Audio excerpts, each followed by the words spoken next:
Today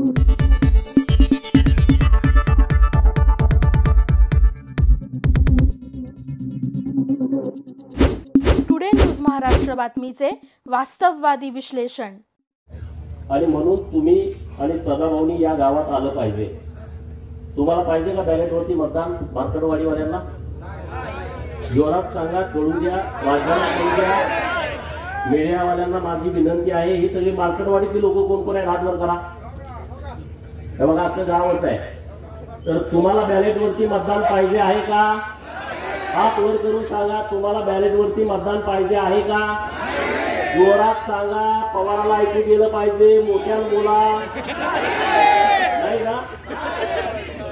ईव्हीएमवरती तुम्ही महायुतीच्या बाजूने मतदान केलंय का?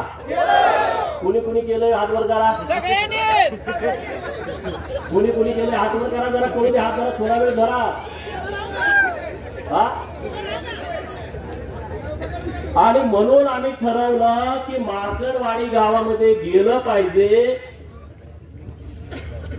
महाराष्ट्रामध्ये आणि देशामध्ये मार्कडवाडी पॅटर्न. आणि पहिल्यांदा पॅटर्न कुणाला दिसला? अरे हे माझं रक्ता मांसाचं गाव आहे, माझ्या पै पाहुण्यांचं गाव आहे. 90% इथं धनगर समाज राहतो. आणि मग माझी जबाबदारी वाढली की अरे धनगरांना पुढं काय केलं की म्हणजे या महाराष्ट्रातला धनगर समाज लोकशाहीच्या माध्यमातून जी निवडणूक प्रक्रिया पार पडते त्याच्या विरोधात आहे असं वातावरण करण्याचं महापाप शरद पवारांनी केलं. म्हणून आम्ही मार्कडवाडीमध्ये आलो. अरे 100 शकुनी मेल्याच्या नंतर एक पवार जन्माला आलाय. 100 शकुनी मेल्याच्या नंतर एक शरद पवार जन्माला आलाय. याचं डोकं बघा की धनगर समाज हा कायदा मानत नाही, धनगर समाज हा लोकशाही मानत नाही. आणि 100 गावाच्या विधानसभा मतदारसंघामध्ये माझ्याच मार्कडवाडीला का पुढे केला. आणि म्हणून मी आणि सदाभाऊ इथं तुमच्या गावामध्ये आलोय. आणि या हिंदुस्थानातला धनगर समाज हा लोकशाहीला मानतो. या भारताच्या नवनिर्मितीमध्ये धनगरांचा सिंहाचा वाटा आहे. जी संसद भवन आज दिल्लीमध्ये डोमानं उभी आहे, जे राष्ट्रपती भवन दिल्लीमध्ये उभा आहे आणि त्या सगळ्या जमिनी आहेत त्या होळकरांच्या रायसोनी गावामध्ये उभ्या आहेत. अरे ही लोकशाही मजबूत करण्यासाठी या होळकरांचा सिंहाचा वाटा आहे. आणि म्हणून पवारांचा डाव लाथानं उधळून टाकण्यासाठी आज आम्ही तुमच्या समोर आलो आहे. बरोबर आहे की चुकीचं आहे? हा, का रे बाबा? पहिल्यांदा आम्ही राजीनामा देणार. दे की तुझ्या लेखीचा राजीनामा. 4-5 महिन्यापूर्वी लोकसभेच्या निवडणुका झाल्या. 1 लाख 1.5 लाखांना निवडून आली आहे. दे तुझ्या त्या कर्जत जामखेडच्या नातबाचा 1100 मतांनी निवडून आलाय. दे त्या जयंत पाटलाचा. परवा आला होता ना जयंत पाटील इथं, तोंडावरती साथी आसरा घेऊन आला होता ना. राजबिंडा तितकाच कपटी, तितकाच नीच, तितकाच जातीवादी. दे ना त्याचा राजीनामा. या तिघांचा राजीनामा द्या आणि ईव्हीएमचं आंदोलन सुरू करा. आणि राहुल गांधींनी त्यांनी स्वतःचा आणि त्याच्या बहिणीचा देऊ दे ना राजीनामा. आणि मग या आंदोलनामध्ये येऊ दे ना. बरोबर आहे की चुकीचं आहे? बरोबर आहे की चुकीचं आहे? अरे एका आमच्या आनंदराव देवकाते साहेबांनी राजीनामा दिला, अजूनपर्यंत त्या घराला आमदारकी मिळाली का सांगा? मिळाली? तुम्ही बळीचे बकरी आम्हाला करता. तुम्ही व्हा ना, तुम्हाला बिरोबाला कापतो ना आम्ही माजलेला. बरोबर ना? आपण बिरोबाला कुणाला कापतो? बोकाड. कुठलं बोकाड कापतो? 10-12 बोकड आपल्याला असते. कुणाला कापतो? बकरी आपल्याला 100 असते, पण त्यातल्या एकालाच काय कापतो? कारण ते माजलेला. आणि म्हणून या महाराष्ट्रातल्या प्रस्थापितांना आपल्याला बिरोबाला आणि खंडोबाला कापावं लागेल. कापायचं की नाही कापायचं? आज महाराष्ट्रामध्ये आणि देशामध्ये निवडणुका झाल्या. ईव्हीएमच्या नावानं तुम्ही आता गळा काढताय. सदाभाऊनी त्यांच्या भाषेत तुम्हाला सांगितलं, अरे बाबा ही ईव्हीएम आले कधी? तुम्ही त्याच्यानंतर 2 वेळा केंद्रामध्ये सत्ता भोगली. 2009ला हे शरदचंद्रजी पवार या माढा लोकसभा मतदारसंघातून ईव्हीएम वरती निवडून गेले की नाही गेले सांगा? 5 वर्ष तुमचे प्रतिनिधी होते. तुमच्या गावात किती वेळा आलते मार्कडवाडीमध्ये? किती वेळा आलते जरा जोरात कळू द्या. म्हणजे संधी साधायचा असला का हा माणूस कुठे येतो बघा. तुमचा प्रतिनिधी होता तेव्हा हा माणूस तुमच्या गावात आला नाही, एकदा पण आला नाही. अरे तुमच्या गावात काय या माळा लोकसभा मतदारसंघामध्ये शेकडो गावात हे कधी गेले नाहीत आले. यांना तुमचं काही देणं घेणं नाही आहे. यांचं कसं आहे, आमच्याच कोंबड्यानं बाग दिली पाहिजे आणि मगच उजाडलं पाहिजे. हा जो गेल्या 50 वर्षापासूनचा प्रयोग सुरू आहे तो प्रयोग आता त्यांचा कोंबडा देवाभाऊनी कापून खाल्लेला आहे. बरोबर, त्यांचा आता कोंबडा ओरडू शकत नाही आणि त्यामुळे त्यांच्या तळपायाची आग मस्तकात गेलेली आहे. आणि म्हणून ठरवलं की आपल्या लोकांशी जाऊन बोललं पाहिजे. समोर जे आंदोलन करतायत त्याही भावांना माझी विनंती आहे, अरे तुम्ही चुकीचा फायदा पाडायला लागलाय. कुणासाठी तुम्ही आंदोलन करताय? कसलं आंदोलन करताय? अरे जर समाजाचं आंदोलन असतं, आम्ही सरकारचा विचार केला नसता, आम्ही तुमच्या बाजूने ठामपणे उभं राहिला असतो. आज जे मार्कडवाडीतून जे आंदोलन उभा करताय ना, हे सरंजाईशाही, हे मोहिते असतील, हे पवार असतील, यांना वाटतंय की आम्हीच या लोकांना गुलाब बनवून आम्ही तिथले राजे आहोत लोकशाहीतले सुद्धा. अरे डॉक्टर बाबासाहेब आंबेडकर साहेबांनी जेव्हा संविधान आणलं ना, तेव्हा राजे आणि पोतराजे एका लेवलला आणून बसवले, यामध्ये फरक ठेवला नाही. आणि तुम्ही आता लोकशाहीमध्ये गेली अनेक वर्ष या महाराष्ट्राच्या सत्तेमध्ये ठाम मांडून होता आणि आता तुम्ही बाजूला झाल्यानंतर तुम्हाला वाईट वाटतंय. तुमच्या पोटामध्ये कळा उठते. तुमच्या पोटात किती जरी कळा उठल्या तर देवाभाऊ नावाचा डॉक्टर आलाय, चुन्याची गोळी देऊन तुम्हाला बरं करताय. तुम्ही आता टेन्शन घेऊ नका. येऊवरती घोटाळा होतोय. अरे माझं 2019ला मी बारामतीमध्ये उभा होतो, माझं डिपॉझिट जप्त झालं, मी भारतीय जनता पार्टीचा उमेदवार होतो. ईव्हीएम मध्ये जर घोटाळा असता तर माझं डिपॉझिट गेलं असतं का? तुम्ही साधा विचार करा. गेलं असतं का सांगा? जरा तरी जवळ आणून चिटकवलं असतं का नसतं? जरा तरी जवळ. अरे 2024च्या लोकसभेमध्ये तुमचे 31 खासदार निवडून आले, तेव्हा ह्यांची स्टेटमेंट काय होती पवारांची? महाराष्ट्र आणि महायुतीचा सुपडा साफ केला. बघा पेपर काढून, बघा युट्यूब वरती बातम्या काढून. महाराष्ट्राची जनता माफ करणार नाही, त्यांनी तुम्हाला हद्दपार केलं. 4 महिन्यापूर्वी यांची स्टेटमेंट. आणि आता तुम्हाला हद्दपार केलं तर ईव्हीएमच्या मागे पवार दडायला लागले. आणि ईव्हीएम भारती मशीन आहे, त्याच्या मागे पवारासारखा माणूस जोडू शकतो का? तो दडायला लागले. सदाभाऊनी तुम्हाला सांगितलं बॅलेटवरच्या याला निवडणुका काय पाहिजे. डॉक्टर बाबासाहेब आंबेडकर साहेब 1952ला लोकसभेला उभा होते, त्यांचा 14,000 मतांनी पराभव झाला आणि 74,000 मतं त्यांनी बाद केली होती. 74,000 मतं बाद. हे सगळे लोक काय करायला माहितीये का? तुमचं बॅलेटवर आहे, दुसरी टिक मारली, बाद झालं. चिठ्ठी गिळून खाल्ली, विषय संपला. चिठ्ठी पळवून नेली, विषय संपला. आता यांना यात हस्तक्षेप करता येत नाही. आज हे मीडियामध्ये काय सांगतायत की अमेरिकेमध्ये सुद्धा ईव्हीएम वापरलं जात नाही. किती खोटं सांगायचं बघा. आज देशामधल्या अनेक राष्ट्रांमध्ये ईव्हीएम वरती निवडणुका होत आहेत. त्यामध्ये अमेरिकेमधले काही राज्य आहेत, त्यामध्ये ऑस्ट्रेलिया आहे, त्यामध्ये बेल्जियम आहे, Bulgaria, Switzerland, Canada, Mexico, Argentina, Brazil, Chile, Peru, Venezuela, Namibia, Nepal, Bhutan, Armenia, शेजारचा आपल्या बांगलादेश. आणि याच्यापेक्षा काय, जो राहुल गांधी तुमच्या गावामध्ये येणार आहे त्याच्या आजोळात इटलीमध्ये सुद्धा ईव्हीएम वरती निवडणुका होत आहेत. राहुल बाबाला माझा सवाल आहे, पहिला आजोळला जा, मामाच्या गावाला जा. जुक जुक जुक जुक आगेनं गाडी, धुराच्या रेत्या हवेत गाडी, पळती झाडे पाहूया आणि मामाच्या गावाला जाऊया. आमच्या लहानपणी आम्ही म्हणत होतो तू विमानात जा आणि इटलीमध्ये का ईव्हीएम मधून मतदान होतं याचा अभ्यास कर ना. किती या देशामध्ये खोटं पसरवायचं. आपल्याकडे एक म्हण आहे, खरं घरातून बाहेर पडेपर्यंत, चप्पल घालूपर्यंत खोटं गावभर हिंडून येतं. खरं घरातून बाहेर पडेपर्यंत, चप्पल घालेपर्यंत खोटं गावभर हिंडून येतं. महाराष्ट्रामध्ये आणि देशामध्ये तसं झालंय. नरेंद्र मोदी साहेबांचं खरं चप्पल घालून तर राहुल बाबाचं खोटं अकर देशभर पसरतंय. इकडं शरद पवार देवाभाऊचं खरं चप्पल घालूच तर, बाहेर पडूच तर शरद पवारचं खोटं अख्खा भारांडभर पसरतोय, असं झालं तसं झालं अमुक झालं तमुक झालं. अरे पारावरती गप्पा मारताना पवार साहेब लय खतरनाक माणूस आहे, पवार साहेब माणूस हुशार आहे. अरे आतापर्यंत शरद पवार हा विश्वासघातकी माणूस आहे हे सगळ्या लोकांना माहित होतं. कुणाकुणाला माहित नव्हतं हात वर करा. सगळ्याला माहित, कुणाकुणाला माहित होतं त्याने हात वर करा की शरद पवारांचं संपूर्ण राजकारण हे विश्वासघातावरती अवलंबून आहे. याबद्दल महाराष्ट्रातल्या कुठल्याच माणसाच्या मनामध्ये शंका नव्हती. का होती कुणाच्या मनामध्ये शंका? पण शरद पवार हुशार आहे असं सगळी माणसं म्हणत होती. शरद पवाराला अक्कल जास्त आहे, ती कधी काय करत सांगता येत नाही. हे म्हणणं तुमचं खरं होतं का नाही सांगा.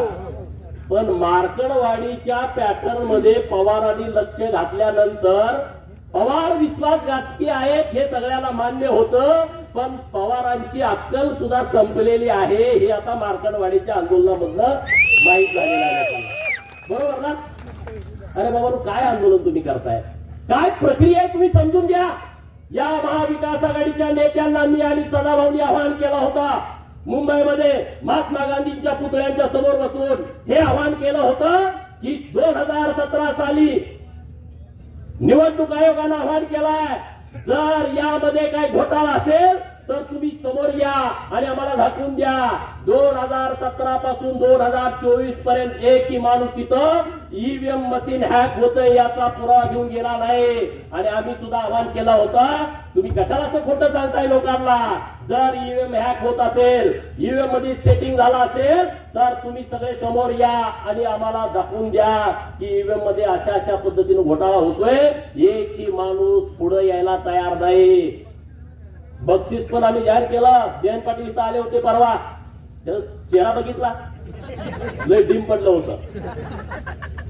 अरे 22 तारखेला संध्याकाळी हा माणूस मुख्यमंत्री होणार म्हणून नव्या नवरी सारखा नटला होता, इकडं तिकडं फिरत होता की मुख्यमंत्री होणार. आणि सकाळी 11 वाजता गारज झाला, एकदम गडी डिम पडलाय, एकदम असा राजलिंगा गडी पण असा डिम पडलाय. आणि तो काय म्हणतोय, कार्यकर्त्याची मिटिंग घेऊन आपला विजय हा 61,000 मतांनी झालाय.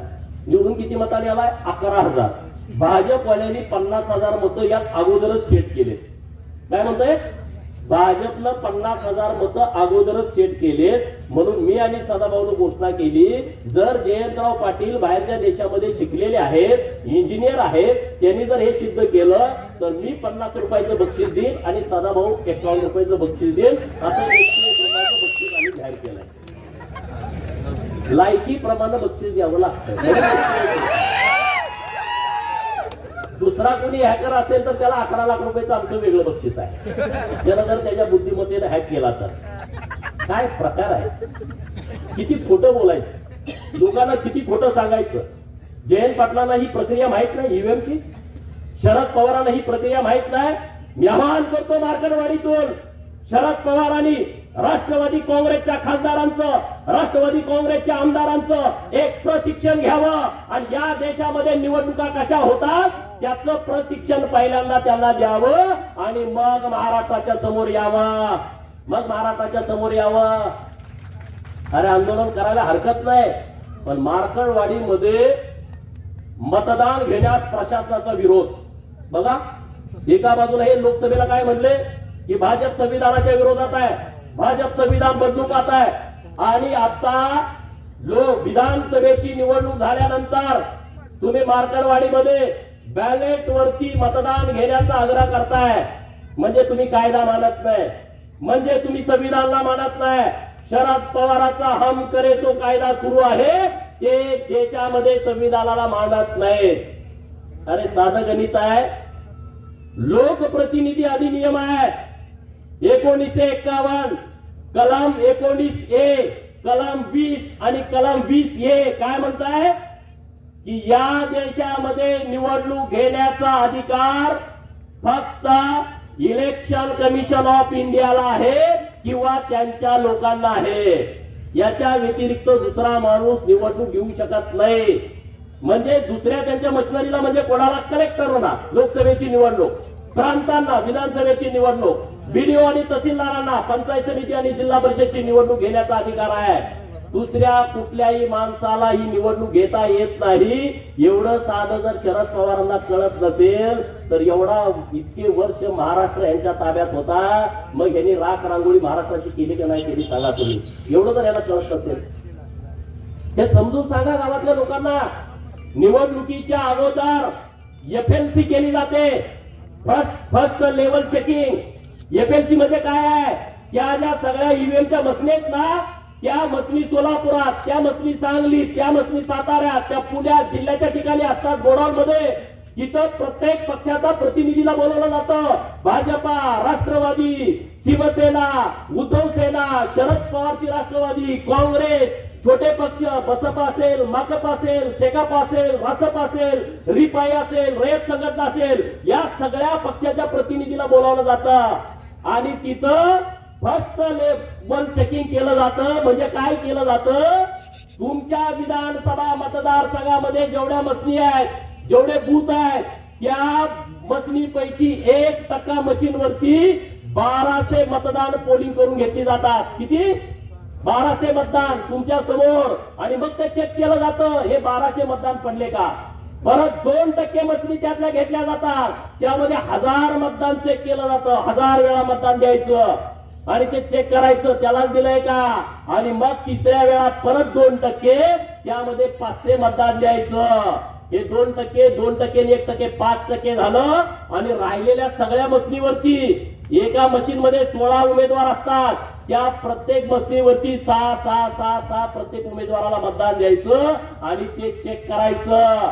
हे चेक त्यांच्या समोर करायचं आणि त्यांनी सह्या करायच्या सगळ्या प्रतिनिधीने. आणि मग जेव्हा ही मशीन आपल्या गावात येते ना बूथवरती, तिथं आल्यानंतर आपल्या सगळे आपण मतदान प्रतिनिधी असतो, त्यांच्या समोर प्रत्येक मशीनवरती 50 मतदान करून घ्यायचं. किती? येड्यात कोणाला काढत आहे? अरे आमचा मेंढका सुद्धा हुशार झाला पवाराच्या पार्टीच्या लोकांनो. मेंढक्याला सुद्धा अक्कल आली. अरे उद्या आमचा मेंढका जर आमदार झाला तर तुमच्यापेक्षा चांगलं काम करू शकतो.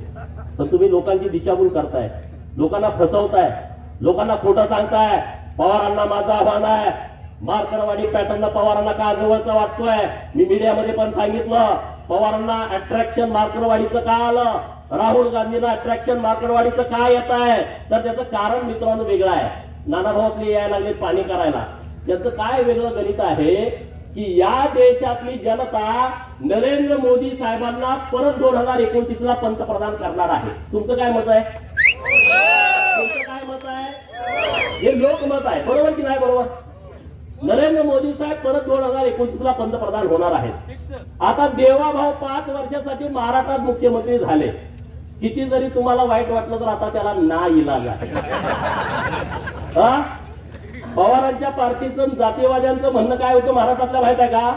महाराष्ट्रात महायुतीचं सरकार यायला नाही पाहिजे. बघा, पहिली यांची इच्छा मोहितेंची काय, महाराष्ट्रात महायुतीचं सरकार नाही आलं पाहिजे. महाराष्ट्रात जर महायुतीचं सरकार आलं तर भाजपचा मुख्यमंत्री झाला नाही पाहिजे. दुसरी इच्छा. तिसरी इच्छा काय, जर भाजपचा मुख्यमंत्री झाला तर देवाभाव झाला नाही पाहिजे. अरे आमचा मसोबा, बिरोबा, खंडोबा, धुळोबा, मकुबाई, नीनाबाई ही सगळे आमचे देव जागे आहेत रे. तिथला बहुजन जागा आहे गावगाड्यातला. गावगाड्यातल्या लोकांनी डोळं उडून बघितलं की बाबानो हे देवाभाऊच का लागते, नरेंद्र मोदी साहेब का पाहिजे. ईव्हीएम हॅक केली, ईव्हीएम हॅक केली. होय, ईव्हीएम हॅक केली दिवाण सर, पण कुणी केली? लाडक्या बहिणीने हॅक केली. 1500 रुपये माझ्या बहिणीला दिले. सुप्रिया सुळे काय म्हणाल्या, 1500 रुपये काय होतंय? बातमी बघितली होती ना टीव्हीवर. 1500 रुपये काय होतंय? मी सांगितलं, चॅनेलवाल्यांनी मला विचारलं, ताई असं बोलतात की 1500 रुपये मध्ये काय होतंय. मी त्या चॅनेलवाल्यांना सांगितलं, हे 1500 रुपये मुंबईमध्ये ताज हॉटेलला बसून 1500 रुपयाची कॉफी पिणाऱ्यासाठी नाहीत. हे 1500 रुपये ट्रायडंट हॉटेलला 1000 रुपयाचा चहा पिणाऱ्यासाठी नाहीत. 2-3 लाखाचा गॉगल घालणाऱ्यांच्यासाठी हे अजिबात नाही आहे. ज्यांच्याकडे 1.5-2-3 लाखाची पर्स आहे अजिबात नाही. ज्यांच्या पायामध्ये 1.5 लाखाचा, 50,000चा, 1 लाखाचा उंची सॅन्डल आहे त्यांच्यासाठी नाही. लिपस्टिक वाल्यांच्यासाठी नाही. हे कुणासाठी आहे? मार्करवाडीमध्ये जी माझी बहीण रानामध्ये काम करते आणि तिच्या अंगामध्ये ताप आला, कणकणी आली, थंडी आली आणि तिच्याकडे 50 रुपये इंजेक्शनासाठी नाही, त्या माझ्या बहिणीसाठी ही योजना आहे.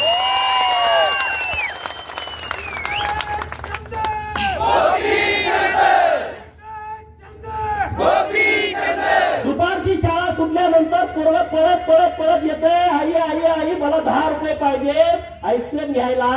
आणि जेव्हा आई घरामध्ये जाते, डब्यामध्ये बघते, गाडग्यामध्ये बघते, चुलीजवळ बघते, तिच्याकडे 10 रुपये नाहीत आणि म्हणून तिच्या डोळ्यात पाणी येते की मी माझ्या लाडक्या पोराच्या हातामध्ये खाऊसाठी 10 रुपये देऊ शकत नाही. त्या लाडक्या बहिणीसाठी ही आमची योजना आहे. आणि म्हणून महाराष्ट्रातल्या लाडक्या बहिणीनं ही ईव्हीएम मशीन हॅक केली. या महाराष्ट्रातल्या ओबीसीनं 346 जाती असणाऱ्या ओबीसीनं भट्ट्यायुक्तानं या महाराष्ट्रातल्या लोकांनी ईव्हीएम मशीन हॅक केली. सगळी मतं ही महायुतीच्या बाजूने दिली. या महाराष्ट्रातला गरीब मराठा ताकदीनं देवभाऊच्या पाठीमागे उभा राहिला, त्यानं ही मशीन हॅक केली. मित्रांनो, गावातल्या कोतवालाला जाऊन भेटा, 7,500 पगार वाढवला, परत 10% वाढवला. कोतवालाचं गावात संबंध किती असते तुम्हाला माहित आहे. कोतवालाच्या पुढे गुण जातंय का, नाहीतर उतारा उलटा पालटा करून टाकतोय. या महाराष्ट्रातल्या कोतवालांचा 7,500 पगार वाढवला. त्या कोतवालाने आमच्या बाजूने मतदान केलं, त्यांनी ईव्हीएम मशीन हॅक केली. गावातल्या पोलीस पाटील इथं कोण आहे का? पोलीस पाटील 8,500 मानधन वाढवलं या महाराष्ट्रातल्या पोलीस पाटलांचं. मग police Patil EVM machine hack करायचं सोडलं का सांगा? 5 वर्ष आंदोलन करत तर आम्हाला हे द्या, आम्हाला कुणी काय दिलं नाही. देवा भाऊनी 8,500 वाढवून टाकले. पोलीस पाटलाला पै पाहुणे नातेवाईक असते नाही, पाटील गावात रुबाबदार असते, केलं नसतंय काम पाटलाचं. पाटलाच्या नातेवाईकांनी मशीन हॅक करून टाकली. सगळी माहितीच्या बाजूने मतदान करून टाकलं की नाही टाकलं सांगा?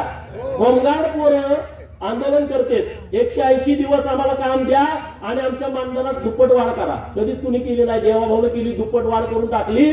पोलीस ड्रेसमध्ये असणारा माझा होमगार्ड भाऊ खुश झाला, त्यानं ईव्हीएम मशीन हॅक केली. 1 रुपयामध्ये विमा. त्या द्राक्ष बागायतदार शेतकऱ्याला विचारा, त्या डाळिंब बागायतदार शेतकऱ्याला विचारा, त्या ऊसवाल्याला विचारा, त्या कापूसवाल्याला विचारा, 1 रुपयामध्ये विमा. अरे शेतकरी खुश झाला.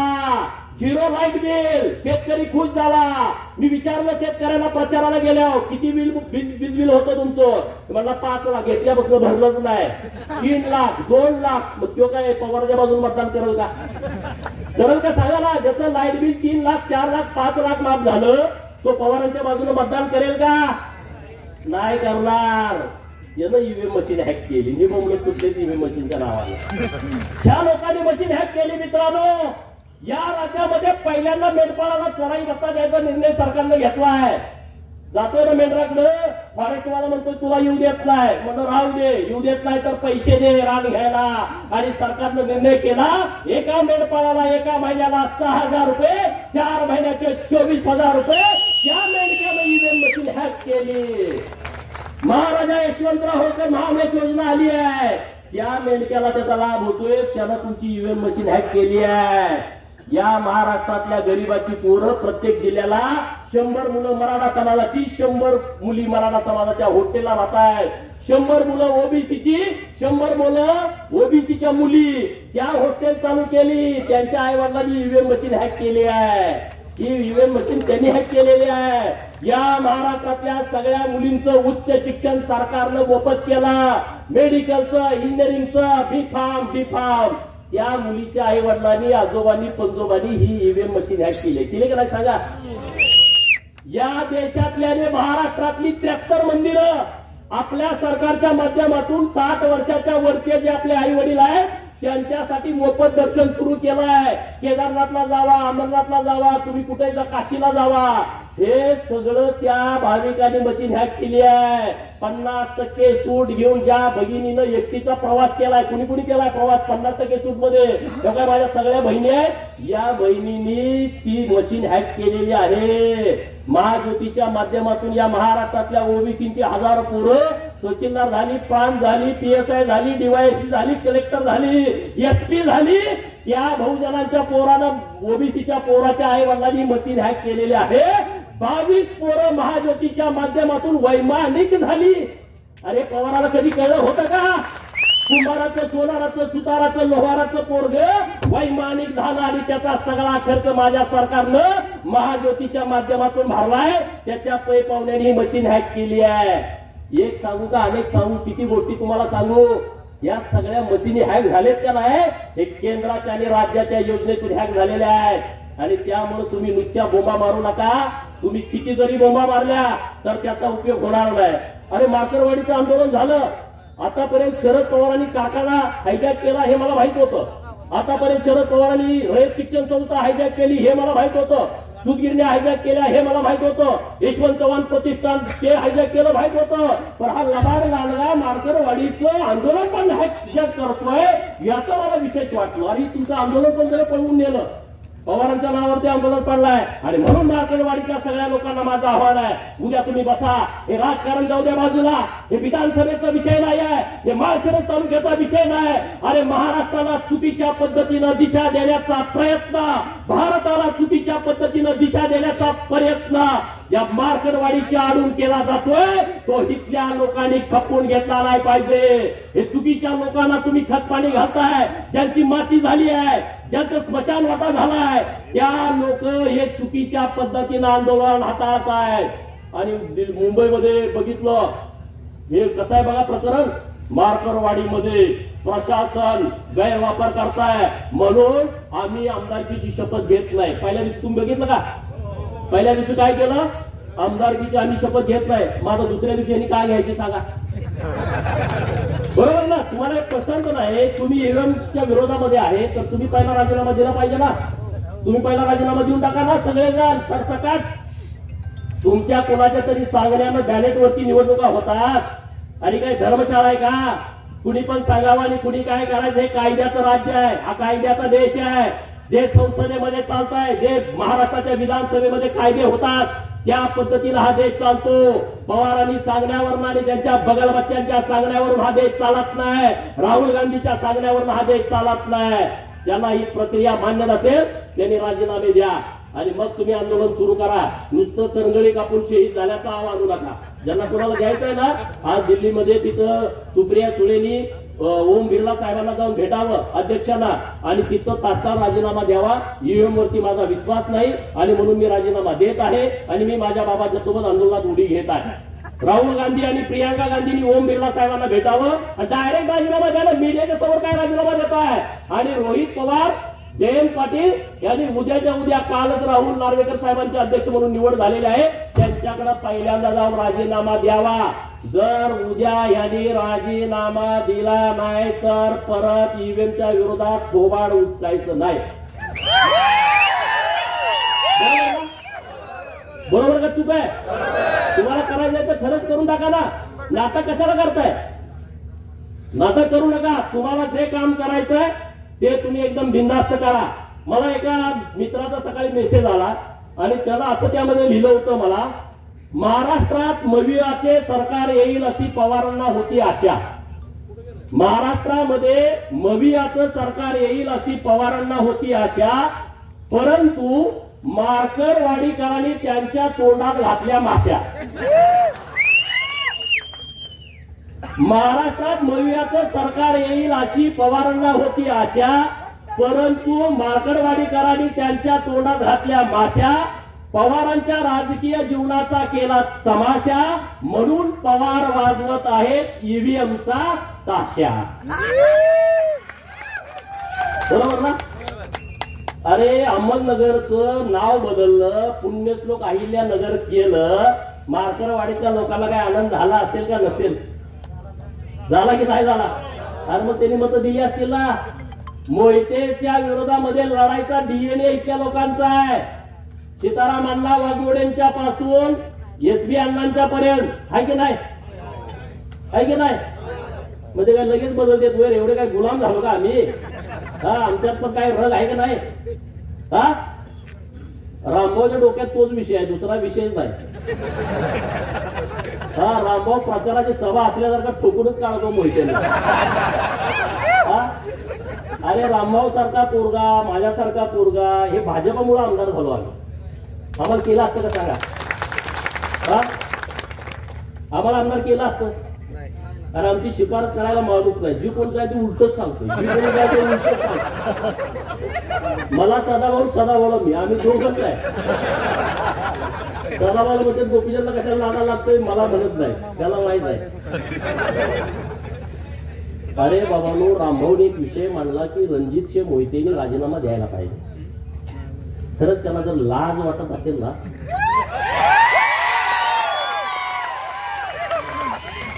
अरे आपण ज्या देवाभाऊंच्या मुळे माणसात आहोत, जेलमध्ये तुम्ही असता, त्या देवाभाऊंच्या अडचणीच्या काळामध्ये तुम्ही लोकसभेला आणि विधानसभेला विरोधामध्ये गेला.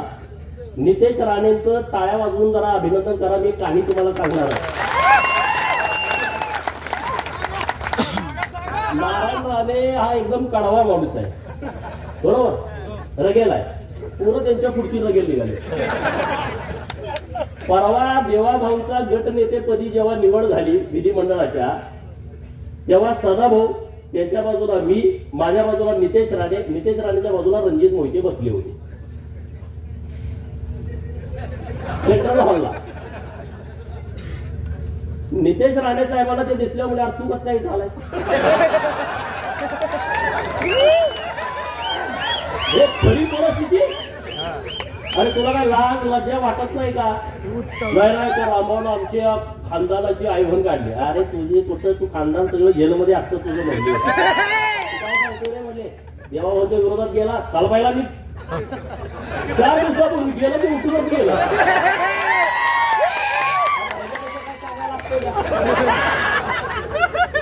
सेंट्रल हॉलमध्ये जर कॅमेरा असेल, मला माहित नाही कॅमेरा आहे का नाही तिथं, पण तिथं ते झालं बाकीचे पण आमदार तिकडे कावडा बघायला. वाघाच्या पोटी वाघ जन्मले तशी ती आहे. ठोकून काढ. आता म्हणजे देवाभाव आमच्यासाठी महत्वाचा आहे, कुठलं काय काढून बसलाय घराचं बोलणं न्यायला बोलणं. ही सगळी स्वप्नात होती. हे जे प्रस्थापित आहेत ना, प्रस्थापित नावाची जी जात महाराष्ट्रात आहे ना, त्यांच्या छाताडावरती नाचायला पाहिजे तुम्ही आम्ही सगळ्यांनी.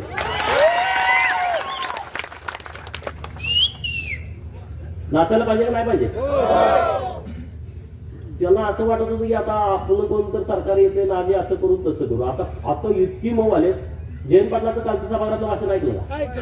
2019ला देवाभाऊंना पुन्हा येईन ह्याच्यावरती असा दिवसच होता, होता का नाही? आणि काल सुतासारखा भाऊ 4 वेळा पाया पडले सगळ्यात तिन्ही पुढाऱ्यांच्या. किती वेळा? जयंत पाटील पडतंय ना, 4 वेळा लाचार झाले. मोहिते किरकोळ आहे हो, किरकोळ म्हणजे तुम्हाला माहिती आहे किरकोळ झालंय, पूर्वीसारखी परिस्थिती नाही. त्यामुळे जास्त बोलण्यात काय पॉईंट आहे असं मला वाटत नाही. कारण ह्या लोकांची सवय काय, आमचं पोरगं जरी जन्माला आलं तर ते आमदार झालं पाहिजे. आणि आम्ही कितीही इकडं 20-20 वर्ष काम केलं, त्याचं काय यांना लॉटरी लागली होती. अरे लॉटरी, अरे आमच्या अंगावरती अजून पोलिसांनी मारलेले वळ गेले नाही 2007, 8, 9 त्या जयंत पाटलाला मी जेव्हा अडवलं होतं तेव्हा आमच्यावरती लाठीचार्ज झाला होता. की पोलिसांना प्लॅस्टिकचे काटे आहे ना पोलिसांकडं, लय वाईट आहे. ते मारल्यानंतर 1 तासानं कळतंय कातडे गेले आणि जयंती त्या दिवशी. आणि अचानक मी तिथं मंत्र्यांना बंदी घातली होती. टेंबूचं पाणी जोपर्यंत देत नाही तोपर्यंत मंत्र्यांनी यायचं नाही. जयंतरावला जरा खंड होता. अचानक हेलिकॉप्टर उतरवलं. मी तासगावात गेलो होतो, मला कळाला आलाय. लगेच गाडी वळवली, 5-50 पोरावरती अडवून टाकला. अडवला का पोलिसांनी लाठीचार्ज केला. आणि परत आम्ही त्या जयंतीच्या कार्यक्रमाला गेलो, किडे मिसरी तालुका सांगोल्याला. आणि तिथं कोंबडवाडी म्हणून गाव आहे, तिथं गेल्यावर चलचा नाही लागले तेवढं. अरे सगळ्यांना म्हटलं बघा काय काय झालं, पॅन्टावर केलं तर कातडच नाही. अरे आम्ही संघर्ष केलेले लोक आहोत, आम्ही संघर्ष करून इथं आलोय. आम्हाला काही लॉटरी लागलेली नाही. आमच्या घरात पोरग जन्माला आलं तर आमचा नामकरणाचा कार्यक्रम कसा असतो? पोरग पाळण्यात ठेवते, आमच्या आई बहिणी गोळा होते. कुणी गोविंद म्हणा, कुणी गोपाळ म्हणा, कुणी गोविंद म्हणा, कुणी गोपाळ म्हणा, करून त्याचं नाव ठेवते. बरोबर? मोहितेच्या घरात असं नाही, कुणी गोविंद म्हणा, कुणी गोपाळ म्हणा. तिथं पाळण्यात ठेवलं, कुणी आमदार व्हा, कुणी खासदार व्हा. काय कोणी आमदार व्हा, कोणी खासदार व्हा, कुठल्याही पार्टीत जावा, बेईमान राहावा, पण आमदार खासदार व्हा. त्यात नाही जमलं तर जिल्हा परिषदचा अध्यक्ष व्हा, जिल्हा परिषदचा सभापती व्हा, झडपीचा मेंबर व्हा, पंचायत समितीचा मेंबर व्हा. नाही झालं तर मग तिथं सरपंच व्हा, पण सुट्टी देऊ नका. माझी भाजपला सुद्धा विनंती आहे, ज्यांनी गद्दारी केली आहे 2024 ला आपल्या पडत्या काळामध्ये, यांना पायताना जवळ सुद्धा उभा करू नका. एकट्या मोहित्यांचा विषय नाही. महाराष्ट्रात ज्यांनी आपला लाभ घेतला, आपला गैरफायदा घेतला, त्यामुळे तुम्ही रामभाऊ चिंता करू नका. तुमचा योग्य सन्मान भारतीय जनता पार्टीच्या माध्यमातून होईल. यासाठी मी आणि सदाभाऊ माननीय देवाभाऊला जाऊन भेटेन, चिंता करू नका अजिबात. आणि आपण काय काळजी करायची, आपला काय बाप आमदार खासदार होता का? अरे तुमचा तर बाप ऊसतोड मजूर होता. माझी आई मी तुमच्या समोर बोलत असताना शेतात राबते, सदाभाऊची आई शेतामध्ये राबते. आपलं नुकसान होणार आहे काय? आपला काय कारखाना आहे का, सुरगिरणी आहे का, बँक आहे का, आपलं लोन आहे काय? नाही. आपल्याला कापड आणि गाडी सोडून काही नाही. काय चिंता करायचं? त्यामुळं कुठल्याही प्रस्थापिताच्या छताडाला धरायला आम्हाला कधीच काय भीती वाटत नाही. आणि आम्ही छताड धरतोय तुमच्यासाठी धरतो. आमचं वैयक्तिक काय नाही त्यांच्यासाठी, आमचं वैयक्तिक तिथं काय अडकलेलं नाही. आणि म्हणून आज ईव्हीएमच्या बाबतीमध्ये जो खोटं खोटं खोटं, अरे लोकांना ते खरं वाटायला लागलं. आता मला कुलाळवाडी नावाचं गाव आहे, 11च मतं विरोधात पडले, मग तिथं काय ईव्हीएम घोटाळा झाला? अरे मला मानणारी, भाजपला मानणारी, देवाभावला मानणारी लोक आहेत त्या गावातली, नुसती 11 मतं विरोधात गेली 1100 पैकी. अशी कितीतरी गाव आहेत महाराष्ट्रामध्ये. वन साइड सगळं मतदान झालेलं आहे. आणि या महाराष्ट्रातल्या जनतेचा विचार करणारा माणूस जर मुख्यमंत्री होणार असेल तर लोक पवारांना मतं देतील का? लोक विरोधकांना मतं देतील का? अरे देणार नाही. या महाराष्ट्रातल्या गोरगरिबांचा, उपेक्षितांचा, अपमानित लोकांचा नेता देवाभाऊ आहे. या महाराष्ट्रातल्या प्रस्थापितांचा कर्दन काळ आहे. या महाराष्ट्रातल्या विस्थापितांची काळजी घेणारा नेता आहे. आणि हा नेता महाराष्ट्राच्या सत्तेमध्ये यावा म्हणून गावगाड्यातल्या लोकांनी मतदान केलंय. गावगाड्यातल्या लोकांनी मतदान केलंय. गावगाड्याची काळजी घेणारा नेता आहे. आणि त्याला किती बदनाम करण्याचा तुम्ही प्रयत्न केला, किती आंदोलन केली, किती वेळा त्यांना डॅमेज करण्याचा प्रयत्न केला, किती त्यांना जातीवरनं हिलवलं. आणि तुम्ही पुरोगामी आहे का? अरे पुरोगामीच्या कंबाड्यात लाता लोकांनी घातलेल्या आहेत. यातलं खोतान चालणार नाही या महाराष्ट्रामध्ये. अरे पुण्यश्लोक अहिल्यादेवीचं नाव दिलं सोलापूरच्या विद्यापीठाला. पवारांच्या मागे होतो आपण 2004 ते 2018 का नाही नाव दिलं? का प्रश्न पडतो का नाही स्वतःच्या मनाला? पडतो की नाही पडत? सोलापूर मधला हा विषय आहे. आघाडीचं सरकार होतं, नाव दिलं नाही. आमची लोक विसरतात का? नाहीत विसरत. आणि म्हणून मार्करवाडीतली गावातली लोक ताकदीनं महायुतीच्या सोबत उभा राहिली, नरेंद्र मोदी साहेबांच्या सोबत उभा राहिली, देवाभाऊंच्या, एकनाथ शिंदे साहेबांच्या सोबत उभा राहिली. आणि पुढे सुद्धा तुम्ही ताकदीनं उभं राहा. या गावाचा सर्वांगीण विकास करण्याची सर्वस्वी जबाबदारी भारतीय जनता पार्टीची आहे. रामभाऊनी जे काम केलंय आणि राहिलेलं काम करण्यासाठी आम्ही पूर्ण ताकद गावाच्या पाठीमागे उभा करू. पवारांनी काय सांगितलं म्हणे गावागावाचा ठराव घ्या. कोण घेणार? अख्खं गावच इथं आहे आमच्या बाजूला, बरोबर की नाही? उद्या ठराव घ्या. शरद पवारांनी घ्या त्यामध्ये बारामतीचे बिन चिपळ्याचे नारद मुनी शरद पवारांनी आमच्या गावामध्ये येऊन भांडणं लावण्याचा प्रयत्न केला. त्याचा आम्ही निषेध करतो. आणि हे गाव ईव्हीएम मध्ये ते मतदान केलेलं आहे, ते महायुतीला आम्ही मतदान केलेलं आहे असा उद्या ठराव घ्या. सगळ्याच्या सह्या घ्या आणि त्या बारामतीला पाठवून द्या. मीडियाला सगळ्या पाठवून द्या. द्याल का? जमेल का तुम्हाला? हे भिवू नका कुणाला, मी आहे ना तुमच्या बरोबर.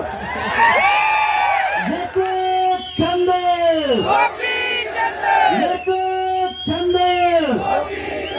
अरे मला किती वेळा म्हणतो हाणतो, तोडतो, मारतो. काय तोडलंय का?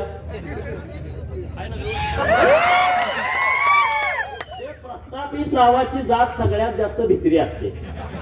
सगळ्यात भित्री. ती वापर कोणाचा करते? प्रशासनाचा. त्यांना पीआय नसला कधी लाट लाट लाट हलतोय.